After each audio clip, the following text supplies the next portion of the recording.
Let's be honest, in the world of cybersecurity, the old rules just aren't working anymore. The way we've always tried to protect our digital lives, well, it's failing. And that's forcing us to completely rethink one simple, powerful idea: trust. So today, we're going to dive into a security model that starts with a pretty radical idea: trust no one. For decades, network security was all about this castle and moat idea. You build this massive wall around your network, your firewalls, your VPNs, and you just assume that everything and everyone inside those walls is safe, that they're trusted. But here's the huge problem. Once an attacker gets past that wall, just once, they have the keys to the entire kingdom. And that flaw? It is a massive one. Once they're inside, attackers can just move sideways through the network, from one system to another. It's a technique called lateral movement. And this isn't some rare exotic attack. A staggering 82% of all ransomware attacks depend on this exact method to spread and do their damage. And if we're being realistic, in today's world, the whole concept of a secure inside of the network is basically falling apart. I mean, think about it. We've got cloud services, remote workers, personal devices connecting from coffee shops and airports. That perimeter, that moat, it's gone. The castle wall has completely crumbled.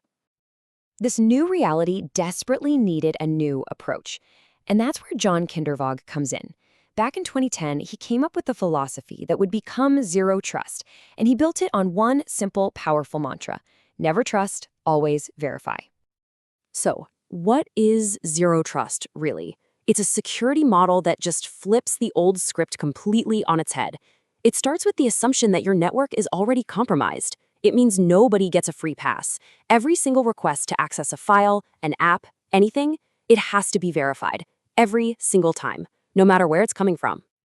Okay, that sounds great in theory, right? But how does it actually work in the real world?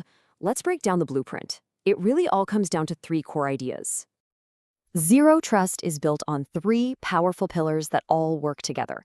First, you have to verify everyone and everything, all the time, no exceptions. Second, you just assume a breach is going to happen eventually, so you build in these digital blast doors to contain the damage. And finally, you have to use automation to see everything and act faster than any human possibly could. So let's dig into that first piece. Let's start with verification.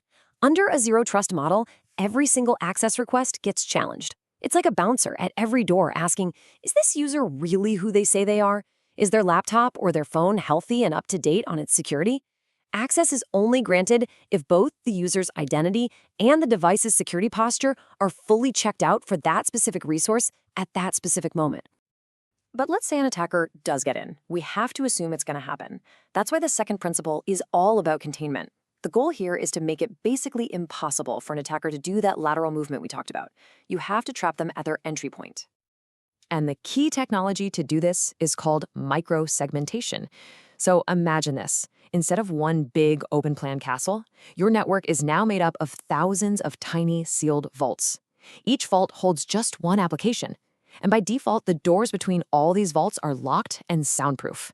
Nothing gets from one to another unless a very specific rule explicitly opens the door, and only for a split second. So when that inevitable breach finally happens, the attacker is completely trapped. Yeah, they've broken into one tiny vault, but the blast doors are sealed all around them. They can't move, they can't spread.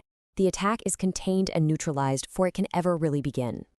This brings us to the third and maybe the most critical part of the whole blueprint: visibility and automation. Because verifying every user, every device, and every connection constantly, well, that creates an absolutely enormous amount of data and decisions to make. And that really brings up a huge logistical problem, right?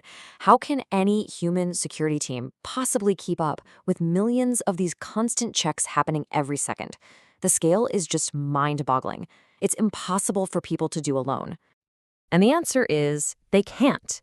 You have to bring in the machines. You need AI and you need automation.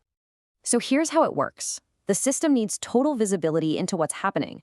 It's constantly collecting all these different signals to get context. Who is this user? Is their device patched and healthy? Where are they logging in from? Is the data they're trying to access super sensitive?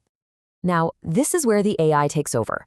Machine learning models analyze all of these signals in real time to calculate a dynamic risk score.